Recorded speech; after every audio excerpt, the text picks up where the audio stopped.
ప్రస్తుతం బీసీయూఎఫ్ వ్యవస్థాపక అధ్యక్షులు రామకృష్ణ గారు ఉన్నారు. మాట్లాడే ప్రయత్నం చేద్దాం. సార్ చెప్పండి, తెలంగాణ రాష్ట్రంలో పార్టీని బలోపేతంగా అడుగులు వేస్తూ ఉన్నారు.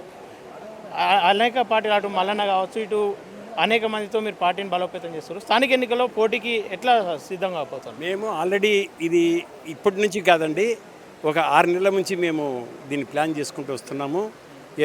అయితే లీడర్షిప్ను ముందుకు ఇప్పుడు తెచ్చాము మేము. ఎందుకంటే ఆ లీడర్షిప్ను ముందు 6 నెలల క్రితమే తెచ్చామనుకోండి, ఈ అగ్రవర్ణాలు వచ్చేసి మళ్ళీ అది చేసి ఇది చేసి కొద్దిగా ఏదో కన్ఫ్యూజ్ చేస్తుందని చెప్పే ఉద్దేశంతో కరెక్ట్గా అయిన టైంలో ఇంకా వాళ్ళు ఏమి చేయలేని పరిస్థితి టైం చూసుకొని వీళ్ళని పెట్టాము.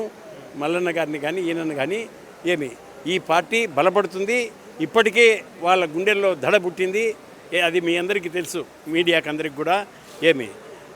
ఈ ఎన్నికల్లో డెఫినెట్గా ప్రతి చోట కూడా మా వాళ్ళు ఎంపీటీసీలకు కానీ జెడ్పీటీసీలకు కానీ సర్పంచ్లకు కానీ పోటీ పడతారు.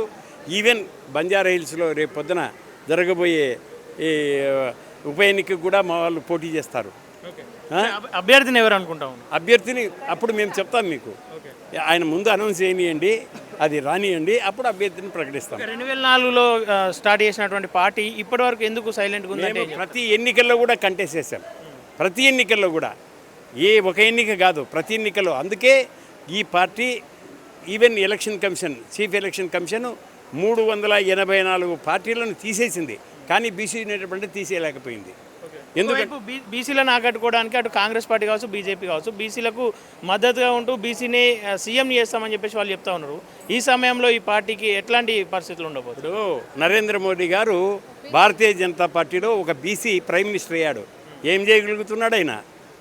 ముట్టుతున్నారు ఆర్ఎస్ఎస్, చేయొద్దురా అని ఆయనే చెప్పాడు. భయ్ రామకృష్ణ जी मैं किसके बीच में हूँ, आप लोग कभी एजुटेशन बहुत बड़ा किया तो मैं कर सकता हूँ, नहीं तो नहीं कर सकता हूँ అని ఆయనే చెప్పాడండి. అటువంటిప్పుడు ఏ ఫలం చెప్పండి? ఇప్పుడు మామూలుగా ఏ బీసీ నాయకుడైనా కూడా అగ్రవర్ణ పార్టీలో చేరి ఆయన ఏ అధికారం చేపట్టినా కూడా అది గుండు సున్నా వాళ్ళ డిక్టేట్స్లో పనిచేయాల్సి వస్తుంది. అందువల్లనే రామకృష్ణ ఇంతవరకు ఏ పార్టీలో చేరలేదు. చేరింటే మేము కూడా ఎప్పుడో రాజ్యసభ లోక్సభ సభ్యులు పోయి ఉండేవాళ్ళము.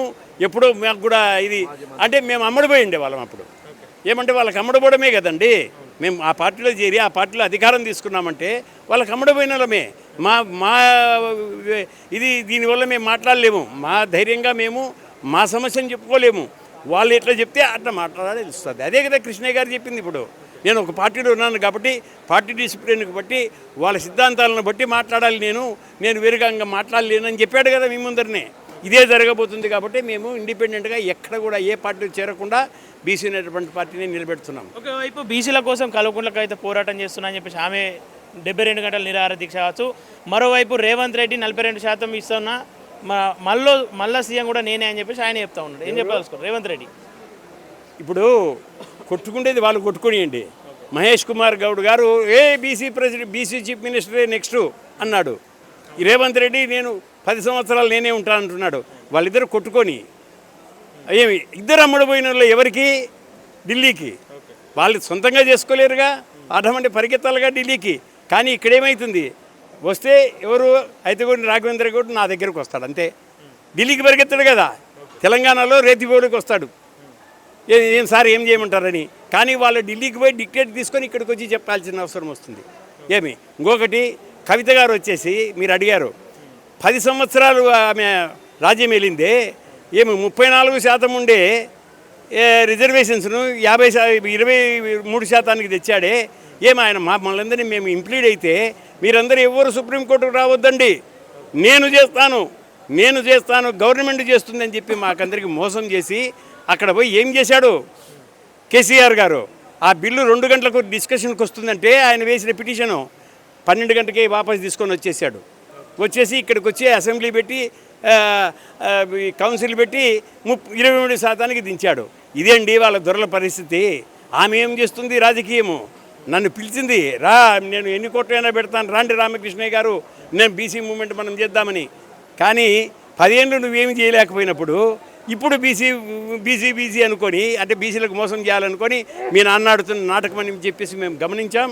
మీకు ఏమాత్రము మద్దతు రాదు బీసీల నుంచి అని చెప్పి ఘంటాపథంగా చెప్తున్నాను. ధన్యవాదాలు. ఇంకేమన్నా ఉన్నాయా క్వశ్చన్స్?